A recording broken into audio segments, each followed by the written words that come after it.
তোমরা তোমরা কেন আইছো? তোমরা সম্পত্তির লোভে আমার সন্তানরা আর আমার বড় বাড়ি থেকে বের করে দিছো। সম্পত্তি রাখবো তো তোমাকে।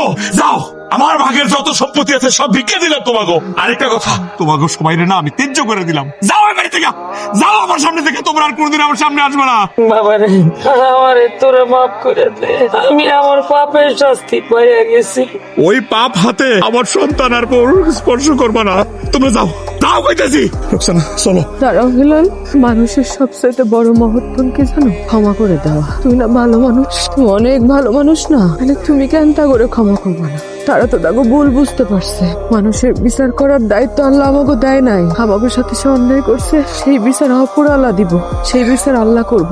আমরা কেন সেই বিচার করবো? আমাকে ক্ষমা করে দাও। আম্মা, আম্মা আপনি আমারে কোন, আমি গরিব বইলা আমারে অত্যাচার করবেন না, আমারে বাড়ি থেকে বাই করে দিবেন না আপনি।